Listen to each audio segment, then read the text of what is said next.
नमस्कार बंधुरा, दीपास किचेने आपनादेर सबाइके स्वागत। आमी आजके पैटिस बानाबो, ओटाई आपनादेर साथे शेयर करब। तार जोन्नो आमी एखाने आटा मेखे निচ্ছি, तार जोन्नो नुनटा दिये दिচ্ছি। एबार आमी तेलटा दिये दिচ্ছি এর সাথে ভালো করে। এটাকে ভালো করে আমি মেখে নেব, ময়াম করে নেব। দেখুন আমার ময়ামটা ভালো হয়ে গেছে, মুঠিটা হয়ে গেছে। মুঠোটা দেখুন ভেঙে দিচ্ছি এবারে। এবার জল দিয়ে দেবো আমি এটার মধ্যে।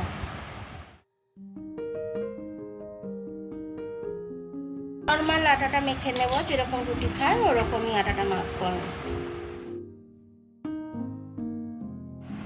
দেখুন আর রুটি খাওয়ার মতোই আটাটা আমি মেখে নিয়েছি, একদম নর্মাল। এবার আমি এটা চাপা দিয়ে কিছুক্ষণ রেখে দেবো। আমি আলুগুলো কেটে রেখেছি, আলুগুলো দিয়ে দিলাম। आलू दिए पैटिसের জন্য আমি একটা তরকারি করে নিচ্ছি, ডিম দিয়ে করব। পেঁয়াজ দিয়ে দিলাম, পেঁয়াজ দিয়ে ভেজে নেব। একটু হলুদ দিয়ে দেব,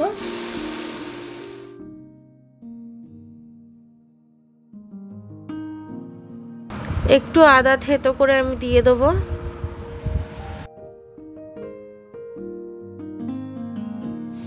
এবার ভালো করে কষে নেব আমি এটাকে। একটু জল দিয়ে দিলাম, আমি গুঁড়ো লঙ্কা দিয়ে দিচ্ছি,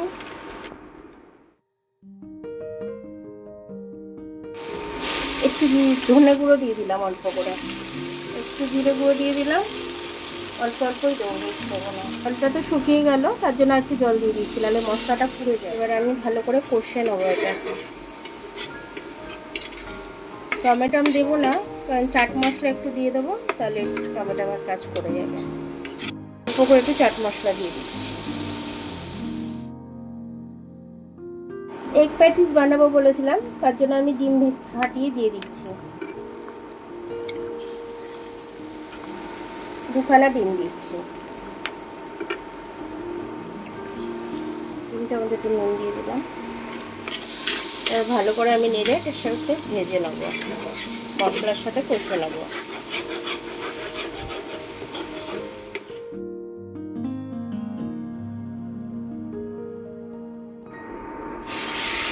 তরকারিতে জল দিয়ে দিলাম আমি, খুব বেশি জল দেব না, কারণ আমি তো একদম শুকনো শুকনো নামাবো। একটু গরম মশলা দিয়ে দিলাম।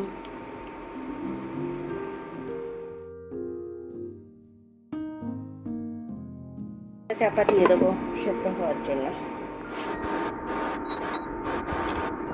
এবার তরকারিটা দেখে নেবো আমি। তরকারির আলুগুলো দেখছি আমি, একটু ছোট ছোট করে দিচ্ছি খুন্তি দিয়ে কেটে কেটে। হয়ে গেছে, এটা এবার আমি নামিয়ে নেব। আটাটা মেখে নিয়েছিলাম, এবার আমি এটাকে বেলে নেব।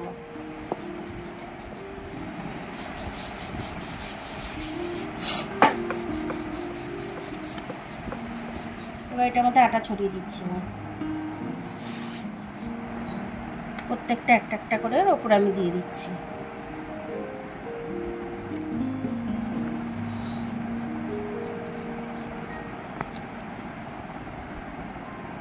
প্যাটিসের শেপটা আমি দিয়ে দিচ্ছি।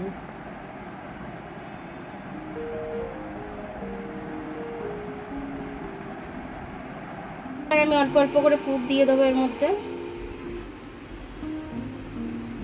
এইভাবে আমি প্যাটিসের পুরটাকে দিয়েছি, বেরিয়ে আসছে, আমি ঢুকিয়ে দিচ্ছি। এখানে একটু জল লাগিয়ে নিচ্ছি, জল লাগিয়ে এইভাবে মুড়ে দিচ্ছি আমি। এই চার সাইডটাও তাই করছি।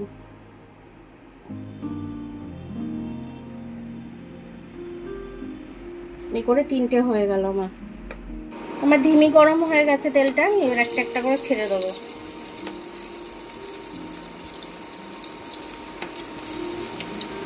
হাই ফ্লেমে করছি না একদমই।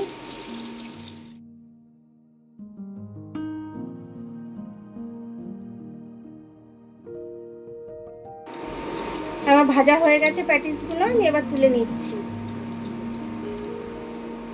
এখন আমার এগ প্যাটিসটা হয়ে গেল, আমি এটা ভেঙে দেখাচ্ছি কতটা মুচমুচে হয়েছে। বুঝতেই পারছেন কিরকম মুড়মুড় মুচমুচে হয়েছে, খুব সুন্দর হয়েছে। দেখুন তরকারি ভর্তি এর ভেতরে। তো এরকমভাবে আপনারা বিকেলে স্ন্যাক্স হিসাবে বানিয়ে খেয়ে নিতে পারবেন। খুব ঘরের হেলদি খাবার এটা। ঘরেই আটা থাকে, আটা দিয়ে আমি বানিয়েছি, ময়দা দিয়ে বানাইনি। ময়দা দিয়ে বানালে আরও হয়তো খাস্তা হতো, কিন্তু ভালোই খাস্তা হয়েছে। মুচমুচেটা প্রচুর হয়েছে, দেখুন আওয়াজটা। তো এরকমভাবে আপনারা বানিয়ে সবাই মিলে খাবেন, বাচ্চাদের টিফিনে দেবেন, টিফিন ফাঁকা করে আসবে। আমার ভিডিওটা দেখার জন্য অনেক অনেক ধন্যবাদ। আমার ভিডিওটা যদি আপনাদের পছন্দ হয় লাইক, সাবস্ক্রাইব, বেল আইকনটা একটু টিপে দেবেন। আর যদি ফেসবুক থেকে দেখেন লাইক আর ফলোটা একটু করে দেবেন। আবার কাল দেখা হবে নতুন রেসিপির সাথে। ততক্ষণ আপনারা ভালো থাকবেন, আমি আসছি।